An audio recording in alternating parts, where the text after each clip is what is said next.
आज हम भारत के परिचय के बारे में जानेंगे कि भारत किस प्रकार से लोकेशन रखता है अपने ग्लोब के अंतर्गत। आज जो ये टॉपिक हम कर रहे हैं ये रीड सेकंड लैंग्वेज के लिए बहुत महत्वपूर्ण टॉपिक है।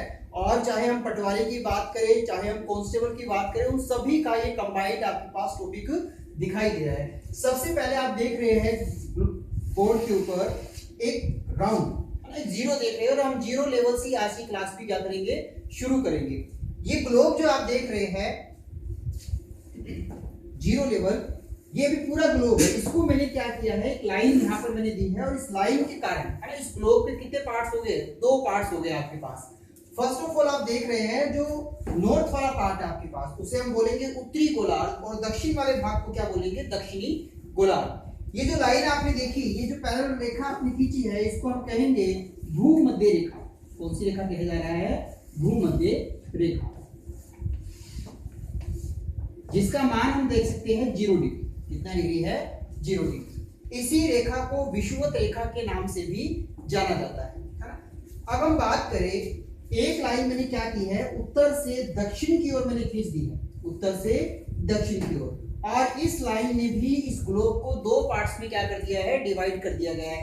सबसे पहले आप देखेंगे ये वाला भाग, तो ये तो आपका कौन सा कहलाया, वेस्ट है ना, यानी कि पश्चिमी भाग। कौन सा भाग है, पश्चिमी भाग। और इस लाइन के हम देखें ये वाली साइड, तो ये आपके पास कहलाएगी कौन सी, पूर्व दिशा है ना, यानी कि हम बात कर सकते हैं ये आपका कौन सा हुआ, ईस्ट। इस लाइन का जो नाम आप देखेंगे वो है आपके पास ग्रीनविच रेखा। कौन सी रेखा है, ग्रीनविच रेखा। इसका जो मान आपके पास है, ये भी हम कितना रख रहे हैं, 0 डिग्री। ग्रीनविच रेखा का मान 0 डिग्री है और इसने ग्लोब को दो पार्ट्स में क्या कर दिया है, डिवाइड कर दिया है, एक पश्चिम और दूसरा पूर्व। जबकि भूमध्य रेखा ने ग्लोब को दो पार्ट्स में डिवाइड किया था, एक नॉर्थ और दूसरा कौन सा था आपके पास, साउथ पार्ट।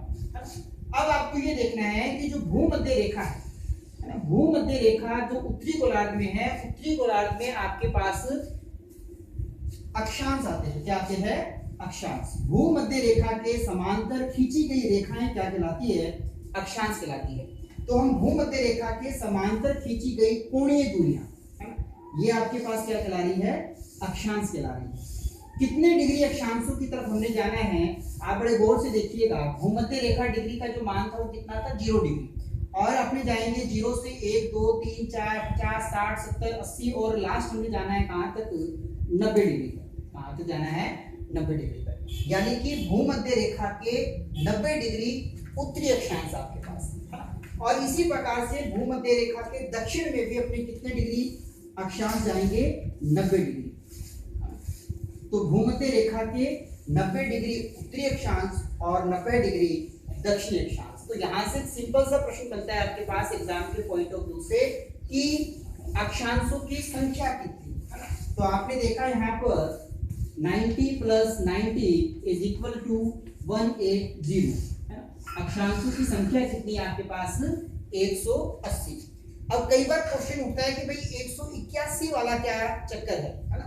तो यदि हम इन 180 में है ना भूमध्य रेखा को भी शामिल कर देते हैं, प्लस किसको शामिल कर दिया पूरे, भूमध्य रेखा, तो ये आपके पास हो जाएंगे 181 अक्षांश है ना।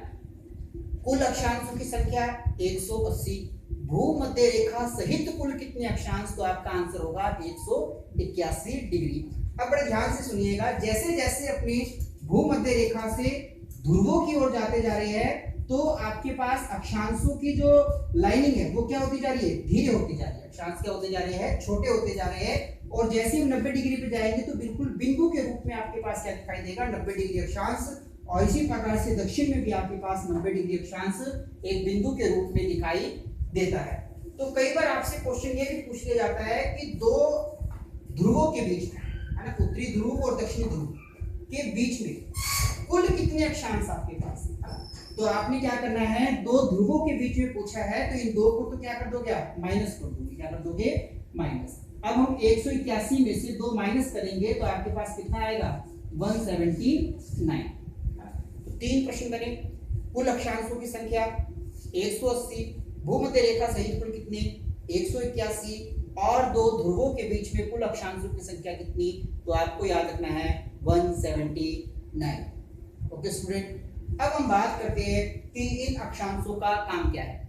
इन अक्षांशों का काम किसी देश की स्थिति को ज्ञात करने के लिए किया जाता है। ओके,